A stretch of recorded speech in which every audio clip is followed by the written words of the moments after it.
Climate change remains a significant issue. Its impacts are now visible across the globe. However, it has never really commanded much political will amongst those who could avert the worst of it. I remember being in school in the 90s and learning about global warming.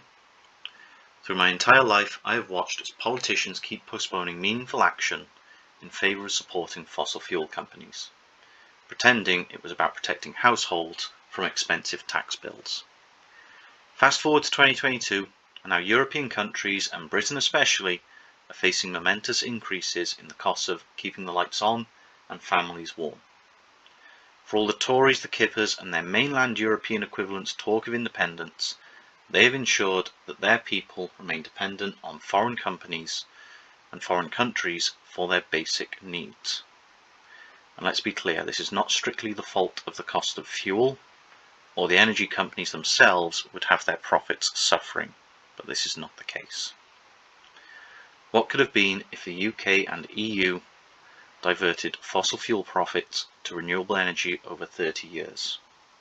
If tax money was reinvested to protect citizens rather than transferred to countries whose governments do not recognise the sovereign rights of others? Somewhat irrelevant now, for what's done is done. The European energy infrastructure's exposure has meant households are now paying the price. What I want to look at now is the scale of the problem and how investment into low carbon technologies can better support real independence of Europeans and not just the pretend style of Brexit. And more importantly, protecting individual households from foreign politics.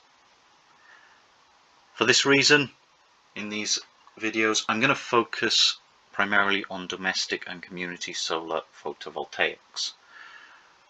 Large-scale wind, solar and nuclear will be helpful in terms of industry and the wider grid, but they are all vulnerable to price gouging from big electric companies. Additionally, nuclear also creates a big dependence on foreign countries throughout its lifespan, as the UK has no commercially viable uranium sources, and even the EU must effectively get all of its uranium from non-EU countries. So first off, let's have a look at how much electricity the UK is actually needing throughout a typical day. For this, I've imported data from two sources, BM Reports and Sheffield University. BM Reports providing most of the different sources such as closed and open gas, nuclear, wind, pumped storage, and all the direct electrical imports from other countries such as France and Norway. The solar photovoltaic data I had to get from Sheffield University. All these values are in megawatts. So for every 1 half-hour period, just using this sum function to add up all the values needed from this closed gas up to solar PV for each day of the month. Then I've taken advantage of average if to have a look in all of these half-hour codes for any that match with the half-hour code of the first day, and then checking that column to average. So anytime half-hour code 1 appears, it'll check the B columns. If it has half-hour 1, it'll average them all together for that value. Ahead of this video, I'd put all the different months' data for the past year and a bit in separate spreadsheets using this table to keep track of things, and each of them given a code, the year followed by the month. So in this case we're looking at July 2021. The VLOOKUP formula is used to get the website link.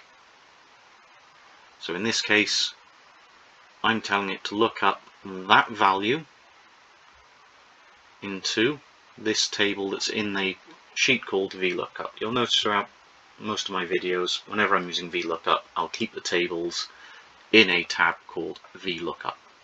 Just makes things easier in my head. And it's checking from B2 to C14 for when, in this case, 21 JUL appears. I want it to pull the second column's data, that's got the website link, and because they're all absolute, they're not ranges, I've got false here. If I was a teacher grading tests, where 50, 51, 52, 53, 54 might all be the same grade, I would have to set that to true. And then from that spreadsheet that it's finding, it needs to look in a tab that I've also called for this, 21 Joule, and look up those specific cells to pull in this data. The solar photovoltaics coming from a different one, so this is slightly different there. With that, I can then use data validation to check that same data table. I just need the first column for those codes, so I can switch into different months to get their data. It can then sum up those new ones and average them as needed. To plot the graph, to get a better idea of what's going on, make it more visually appealing, we then have a separate tab with the averages. I've pulled April, July, October of 2021 and January 2022 because they are all evenly spaced, and particularly for January, July and April, when I had a look at the total consumption for a month, those three happen to be the largest demand for their season. So April was the biggest out of March, April, May, July the biggest out of June, July, August, January the biggest out of December, January, February. October's the outlier here. It was actually the lowest out of September and November, but 3 out of 4 ain't bad for these statistics. For my x-axis, I wanted time. Now, this is a bit funny. I don't actually know how to successfully add in Sheets a formula of cell plus 30 for different half hours without it causing a lot of headaches. So to get around this, I've used the time function. The time function just takes 3 values and puts them into hours, minutes and seconds. I'm not actually concerned about the seconds, so I fixed that to 0. I just needed it to change the hours and the minutes. The minutes was just copy and pasting this 0 and 30 down as needed. The cells, I wanted it to go up by 1 for every other cell. So B4 is checking B2, B5 checking B3, etc. And then I could just take all of this, copy and paste it down. And then formatting this one into a date and time with just the hour and minutes using this custom date time function. Then taking all of that data, I was able to plot this graph for the 4 months. No surprises, January being the highest where it's colder, so a lot more electricity is being used for heating, people are indoors a lot more watching TV, whereas in the summer, in July, a lot more people are outdoors, so they don't need the TV on, less heating, etc. This isn't just domestic use though, this is industry as well, and what that means is that throughout the day, no matter the month, the UK is needing about 20,000 megawatts of electricity regardless.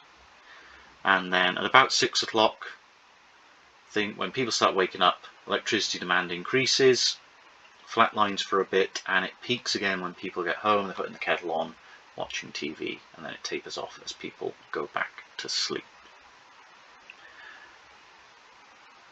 With this now we can start having a look at what domestic solar would need to overcome in order to be viable to reduce the impacts on individual household bills. And we can also look at that large-scale solar, the wind, the nuclear, to also enable the entire grid to go carbon neutral and to minimise any impact on foreign politics. Hope you've enjoyed the video. Also hope you've learned something, and have a good day.